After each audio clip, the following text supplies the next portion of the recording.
BSc प्रथम वर्ष की सामान्य हिंदी की कक्षा में कल हमने महाराजपुर से ग्वारी घाट यात्रा वृत्तांत पढ़ा। अमृतलाल वेगड़ द्वारा लिखा गया। आज उससे आगे की यात्रा पर चलेंगे। इससे पूर्व कि हम आगे की यात्रा पर चलें, कल हमने जिन यात्रा पड़ाव पर ठहराव किया था वहाँ की बात को भी स्मृति में लाएंगे।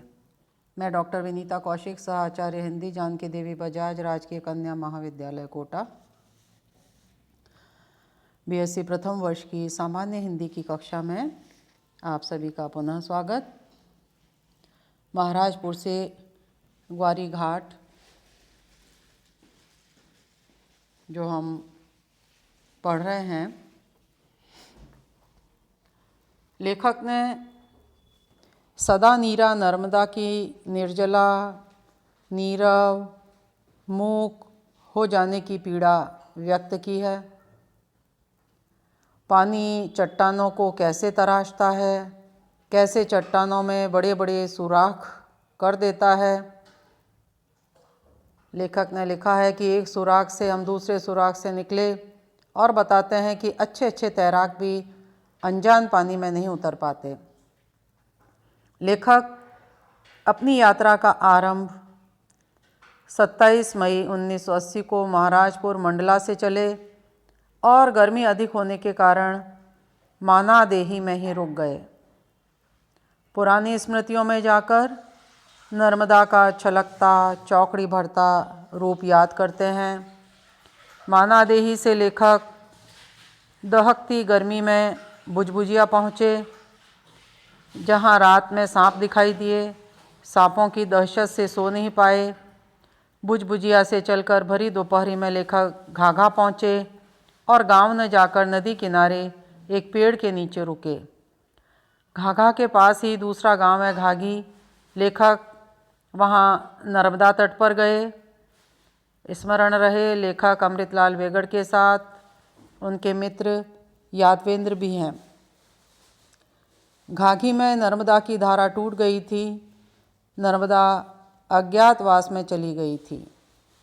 लेखक को बहुत पीड़ा है और वह इस विश्वास के साथ आगे बढ़े कि नर्मदा ऊपर नहीं दिख रही तो क्या, रेत के नीचे अवश्य बह रही होगी।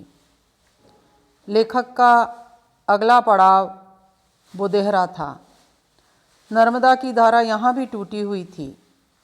बुदेहरा से चलकर लेखक झुरकी आए। वहाँ के पटेलों ने उनका शरबत से स्वागत किया।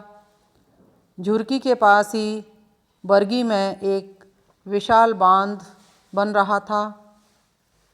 आसपास के गांवों के लोगों को डूबने की आशंका हो चली थी और इसलिए पेड़ काटे जा रहे थे कि बांध की डूब में आने पर पेड़ भी नहीं बचेंगे। यही गांव के आसपास एक पद्मी घाट ने अच्छा आश्रम बना रखा था और लेखक ने रात्रि विश्राम यहीं किया। पद्मी घाट आश्रम से चलकर लेखक जब आगे चले तो शाम तक बखारी पहुँचे। गांव के पटेल ने ठहरने के लिए स्थान तो दिया, लेकिन पीने के पानी की भी व्यवस्था लेखक को स्वयं करनी पड़ी। उसने रस्सी और बाल्टी पकड़ा दिए। बखारी से वेगड़ जी छिंदवाहा पहुँचे। छिंदवाहा के रोटो गांव पहुंचकर वन रक्षक की झोंपड़ी में रहे। सुबह सूख चुकी नदी में से चले। वहाँ बहुत से मजदूर सड़क कार्य में लगे थे। कुछ विश्राम कर रहे थे, कुछ गा रहे थे, कुछ नाच रहे थे। उनमें से एक के यहीं लेखक व यादवेंद्र रात को रुके। उन्होंने लेखक व उनके मित्र को खाना अपने यहीं खिलाया। वहाँ से बीजासन और बीजासन से दूसरे दिन खुश्क पहाड़ियों से होते हुए पायली पहुँचे। पायली में जिनके यहाँ ठहरे वह विधुर थे। उन्होंने बिना माँ के बच्चों का लालन पालन किया था, यह सोचते हुए कि यदि दूसरा विवाह किया तो बच्चे माँ से तो वंचित हैं ही, पिता से भी वंचित रह जाएंगे। शाम को लेखक नर्मदा तट पर आए, जहाँ 25 वर्ष पूर्व का स्मरण कर रहे हैं कि कितनी सघन हरियाली थी और इंसान की कुल्हाड़ी ने सर्वनाश कर डाला था। बड़े सवेरे लेखक बर्गी कॉलोनी पहुँचे, जहाँ उनका बड़ा बेटा चिरंजीव शरद रहता है। सूर्य के प्रचंड ताप में उसके द्वार पर खड़े होकर कहा, भिक्षाम देही। विनोदी स्वभाव यहाँ पर लेखक का प्रकट हो रहा है। और बरगी से पारा, पारा से भिनसारे और वहाँ से टेमर संगम आया, जहाँ पर नर्मदा से यह एक छोटी नदी मिलती है। बारूद से चट्टानें तोड़ने के दृश्य, नहरों की खुदाई, बांध निर्माण और परिक्रमा वासियों का क्या होगा, इन सब चिंताओं के बीच उन्होंने लोगों को देखा है। श्रद्धा नर्मदा के प्रति ऐसी कि नहरों को लांघना मुश्किल होगा, माँ को कैसे लांघा जाएगा। रात लेखक खमरिया में ही रहे। दोपहर को ग्वारी घाट आ गए, अर्थात जबलपुर, और लेखक कहते हैं कि यात्रा का शुभारंभ इसी घाट से हुआ था और जिस घाट से हुआ था उसी तट पर हम आए। लेखक महाराजपुर से कहाँ की यात्रा पर गए, और ये सारे जो प्रश्न हैं यह भी मैं परीक्षा के लिए आप लोगों को दूंगी। इससे पूर्व हम इससे आगे की यात्रा पर चल रहे हैं। लेखक लिख रहे हैं, जब अपने बड़े पुत्र चिरंजीव शरद के यहाँ पहुँचे उसके बाद का यात्रा वृत्तांत है। यहाँ नर्मदा पर एक विशाल बांध बन रहा है। शाम को उसे देखने गए हजारों मजदूरों और सैकड़ों यंत्रों से यह स्थान जीवंत हो उठा है। बांध की दीवार बहुत कुछ हो चुकी थी। एक सीढ़ी के से अंदर उतरे तो मैं चकित रह गया। बांध की ठोस नज़र आती दीवार में इस छोर से उस छोर तक बिजली की रोशनी से जगमगाती सुरंग थी। देखरेख के लिए बड़े बांध में ऐसी सुरंग रहती है, यह तभी जाना था। जब यह बांध बन जाएगा तो यहाँ का नक्शा ही बदल जाएगा। यहाँ एक विशाल झील बनेगी। मैं सोचने लगा, इस झील का नाम क्या होना चाहिए। याद आया, कभी यहाँ एक स्त्री रहती थी। एक दिन उसने सुना राम आ रहे हैं। स्वागत के लिए उसके पास बेर के सिवा और था ही क्या। राम आए तो चक चक कर मीठे बेर देती रही। प्रेम में विह्वल शबरी को इस बात का ध्यान ही न रहा कि वह राम को झूठे बेर खिला रही है। सोचा, इसी प्रदेश की उस सरल आदिवासी नारी की याद में इस झील का नाम शबरी झील रखा जाए तो क्या ही अच्छा हो। लेखक के मनोभाव यहाँ पर बड़ी निर्मलता के साथ में प्रकट हो रहे हैं। लेखक आगे कहते हैं, शबरी के बेर, सुदामा के चावल, विदुर की भाजी, क्या इनका कोई मोल हो सकता है।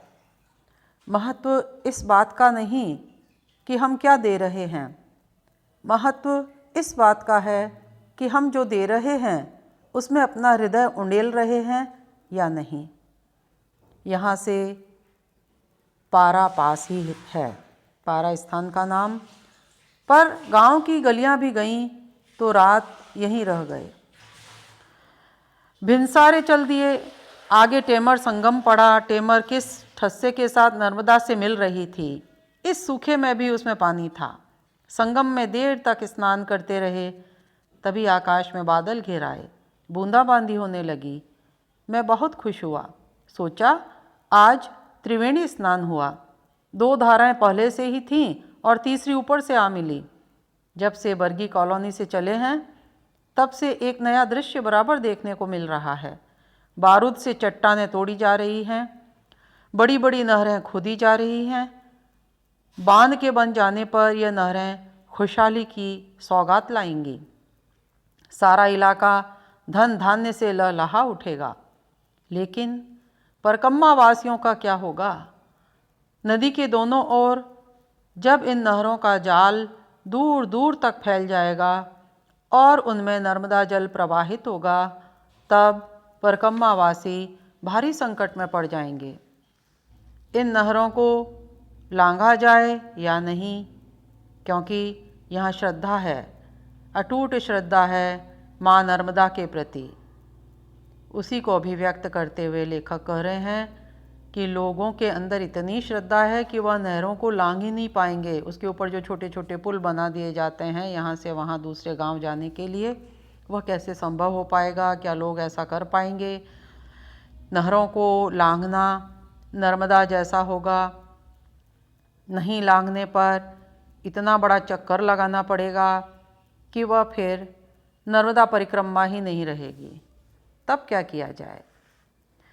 मेरा विचार है कि जब नर्मदा का स्वरूप बदलेगा, तब नर्मदा परिक्रमा के नियमों का स्वरूप भी बदलेगा, अर्थात हमारा चिंतन परिवर्तित होगा। नहर नदी की दूसरी पीढ़ी हुई, छोटी नहरें तीसरी पीढ़ी। परकम्मावासी का दायित्व नदी के प्रति है, उसकी दूसरी तीसरी पीढ़ी के प्रति नहीं। इसलिए इन नहरों को लांघने में कोई दोष नहीं। रात खमरिया में रहे, यहाँ से सड़क मिल गई। दोपहर को ग्वारीघाट जबलपुर आ गए। इस बार की यात्रा पूरी हुई। यात्रा का शुभारंभ इसी ग्वारीघाट से हुआ था। उस तट से गए थे, इस तट से लौटे थे। लौटते समय सामने तट के गांवों को देखते ही पूर्व स्मृति के तार झनझना उठे। जिनके यहाँ ठहरे थे उनकी याद आ जाती, खबर भिजवा देते तो मिलने आ जाते। पाठा के शिक्षक, सहजपुरी सन्यासी, छेवलिया का तुलाराम काटेवार सभी बड़े प्रेम से आए थे। तुलाराम तो स्त्री बच्चों को लेकर आया था, सभी हमारे लिए सीधा लाए थे। सीधा अर्थात उसके अंदर पका हुआ जो भोजन न हो, जिसमें आटा दाल चावल हो, ऐसा सीधा सामान लेकर आए थे। यहाँ शबरी की चर्चा हुई। वहाँ के जो ग्रामीण हैं उनके मन में भी देने की जो भावना है, देने की भावना के पीछे जो एक निर्मलता है, वह भी सामने आ रही है। आगे लेखक लिखते हैं, तो उस तट के पाठा, सहजपुरी, छेवलिया, बरहैया खेड़ा और इस तट के घाघी, झुरकी, बखारी, रोटो, पायली तुम्हें जोहार, प्रणाम करते हैं। इन सब स्थानों को प्रणाम कर रहे हैं जो नर्मदा के तट पर बसे हुए हैं। अब तो तुम थोड़े ही दिनों के मेहमान हो ना। नर्मदा के लुभावने किनारों तुम्हें भी अलविदा, और सौंदर्य सरिता नर्मदा तुम्हें भी अलविदा, क्योंकि यहाँ तुम भी तो उस विख्यात झील में उसी तरह खो जाओगी जिस तरह दूध के बर्तन में पड़ती धारोष्ण दूध की धार खो जाती है। यहाँ पर बेगड़ जी की यात्रा समाप्त होती है और महाराजपुर से ग्वारीघाट तक की इस संपूर्ण यात्रा में लेखक अनेकों स्थान पर रुकते हैं और वहाँ के जो जन सामान्य हैं उनसे मिलते हैं, प्रकृति से रूबरू होते हैं और प्रकृति की जो छटा उन्होंने 25 वर्ष पूर्व देखी थी, उसकी स्मृति में उनका हृदय कहीं न कहीं कप कपा उठा है। क्योंकि मानव ने प्रगति की है, विज्ञान ने हमें प्रगति के यंत्र दिए हैं, लेकिन यह प्रगति हमें प्रकृति से दूर ले जा रही है। प्रकृति के जो संसाधन हमें प्राप्त थे वह हमसे किस प्रकार परिवर्तित होते चले जा रहे हैं, उनका स्वरूप किस तरह से मिट रहा है, इन सब के पीछे लेखक के मन में एक टीस उठती है और वह उन सभी चित्रों को हमारे सामने उकेरते हुए से चलते हैं। अब चूँकि आपके वस्तुनिष्ठ प्रश्न पूछे जाते हैं, इस पाठ के माध्यम से आपको जो कुछ पूछा जा सकता है वो मैं प्रश्न यहाँ पर बोलूँगी और उसके उत्तर भी, जिससे कि आपका जो समय है वह बच सके। आरंभ करती हूँ। लेखक महाराजपुर से कहाँ की यात्रा पर गए? ग्वारी घाट। महाराजपुर से ग्वारी घाट के लेखक कौन हैं? यात्रा वृत्तांत के लेखक कौन हैं? श्री अमृतलाल बेगड़। ग्वारी घाट कहाँ है? जबलपुर। लेखक ने किस दिन यात्रा आरंभ की? 27 मई 1980 को। महाराजपुर में किस स्थान से चले? मंडला से। मंडला से कहाँ गए? मानादेही। मानादेही से कहाँ गए? भुजभुजिया।